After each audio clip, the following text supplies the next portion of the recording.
Subscribe करें और bell दबाएं ताकि कोई खबर रह न जाए। तो उसको लेते हुए और चलते हुए हुकूमत क्या कुछ कर पाएगी आवाम के लिए या नहीं कर पाएगी, इसी पर हम बात करेंगे। हमारे साथ मौजूद हैं हफीज़ पाशा साहब, साबिक़ वज़ीर ख़ज़ाना है, माहिर माशियात हैं, उनको हम वेलकम कहेंगे। हफीज़ पाशा साहब, बहुत शुक्रिया सर आपके वक्त का।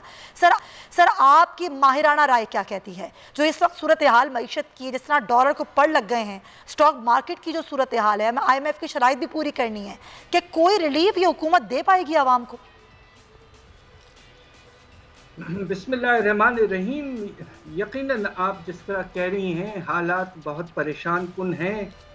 कुछ दिन पहले रुपए की कदर में रोज़ाना 50 पैसे के लगभग होता था गिरावट, फिर 1 रुपए और आज तो 1.5 रुपए के लगभग हो गया है। तो रफ्तार बढ़ गई है रुपए के गिरने की। और दूसरी तरफ आपका स्टॉक मार्केट जो है वो हर रोज़ तकरीबन गिरता ही रहा है। लिहाजा हुकूमत को फौरन से फौरन इक़दामात लेना चाहिए।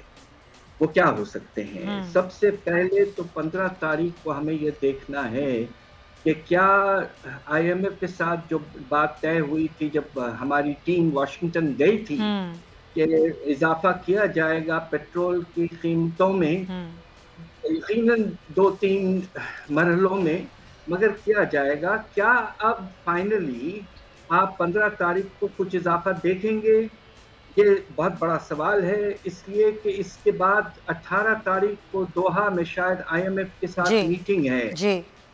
तो अब ये देखना है कि ये मीटिंग का आगाज क्या एक पॉजिटिव अंदाज में हो सकता है। अगर पाकिस्तान, कम से कम मेरा तो अंदाज़ा पहले दिन से ये था कि सबसे आगाज में कम से कम जो 10 रुपए कम किए गए थे उसे वापस ले आते, जो लेवल था जो लोग दे रहे थे उससे उनके बोझ नहीं बढ़ता, मगर 10 रुपए भी नहीं बढ़ाया गया।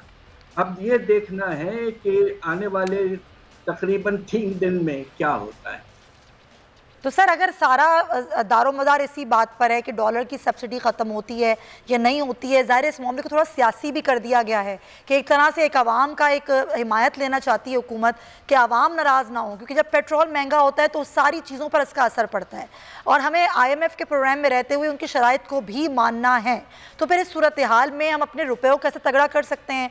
हम पेट्रोल जो कि इंटरनेशनल मार्केट में फ़िलहाल कम हो रहा है, अगर हम पिछले सूरत हाल देखें उसके मुकाबले में, तो हम इसको किस तरह कर सकते हैं? फिर इंटरनेशनली जो मार्केट पर जो सूरत हाल होती है उसका असर पड़ता है पाकिस्तान पर, तो इन सब सूरत हाल को देखते हुए हम अपनी मईशत को कैसे ठीक कर सकते हैं?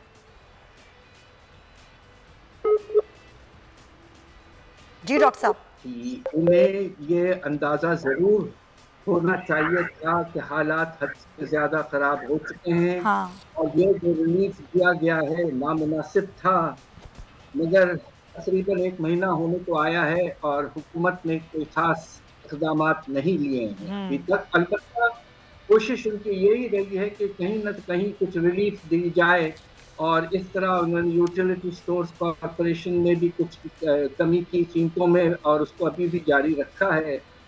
मगर मसला पाकिस्तान के साथ इस वक्त ये है कि अगर आपको इस, जिसे कहते हैं, अगर आप इजाज़त दें दलदल से निकलना है तो आपको सख्त से सख्त इक़दामात लेना ही पड़ेगा।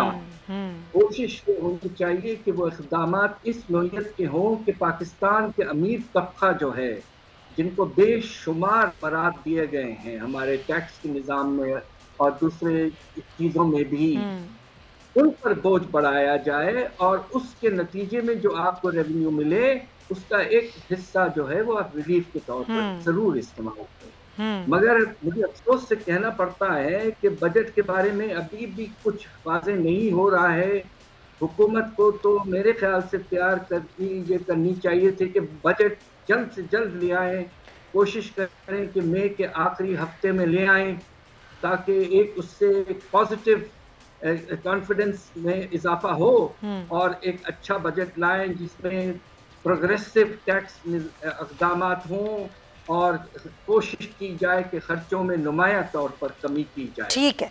اب یہ دیکھنا ہے کہ بجٹ کب آ رہا ہے، کس طرح کا آئے گا، اس وقت کچھ کہہ نہیں سکتا۔ بالکل آپ صحیح کہہ رہے ہیں سر۔ اچھا ایک اور معاملہ ہے، آل پاکستان ٹیکسٹائل مل ایسوسی ایشن کے جو اعداد و شمار ہیں اس کے مطابق جو پاکستان کی برآمدات تھی خاص طور پہ برطانیہ کے حوالے سے، وہ ہم نے 2021 سے 22 تک دیکھا کہ 33% اس میں اضافہ ہوا، ایک ریکارڈ اضافہ جسے کہا جا رہا ہے، اور مالی سال 2021 میں یہ تقریباً $2.05 ملین تک تھا جو کہ بڑھ گیا، اور اگر ہم بات کریں کہ $16 بلین کا اس میں اضافہ دیکھنے میں آیا، یہ ایک ریکارڈ اضافہ تھا، اور ظاہر ہے اس کو بھی پاکستان تحریک انصاف ایک طرح سے اپنے اس میں لیتی ہے کہ یہ ہمارے دور حکومت میں ہوا اور ہم نے جس طرح کے اقدامات کیے جس سے پاکستان کی ایکسپورٹس جو تھیں وہ بڑھ گئی تھیں۔ سر اس پر آپ کیا کہیں گے؟ ایکسپورٹس ہمارے برآمدات کے اضافے میں جو زیادہ اثر ہے وہ اللہ کے فضل سے باہر کے قیمتوں میں وہ نمایاں طور پر اضافہ کیا۔ ہمیں ایک طرف نقصان ہوا درآمدات پر، جب کہ قیمتیں بڑھی، تیل کی بڑھی، ایڈیبل آئل کی بڑھی، وغیرہ وغیرہ، ہر چیز کی قیمتیں بڑھی، تو ہمارا جو درآمدات کا بل ہے وہ بہت بڑھ گیا، اور تقریباً 50%۔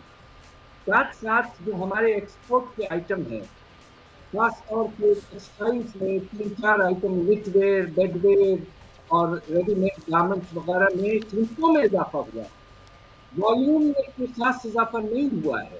یہ بات نوٹ کرنے کی ہے۔ صحیح۔ اور آگے چل کر ہمیں یہ دیکھنا ہے کہ چونکہ ایک بہت اچھی بات یہ تھی کہ جو اسٹیٹ بینک میں لے آئے تھے ایک بڑا اچھا پیکیج ایکسپورٹ انڈسٹری کو پروموٹ کرنے کے لیے انویسٹمنٹ، اس سے کیپیسٹی میں اضافہ ہوا ہے، مگر وہ جو نئی کیپیسٹی بنی ہے وہ ابھی تک پوری طور پر استعمال نہیں ہوئی ہے۔ بس ہم امید کر سکتے ہیں کہ قیمتیں وہیں رہیں، اچھی قیمتیں ملیں، اور والیوم میں بھی آنے والے مہینوں میں اضافہ ہوتا رہے۔ سبسکرائب کریں اور بیل دبائیں تاکہ کوئی خبر رہ نہ جائے۔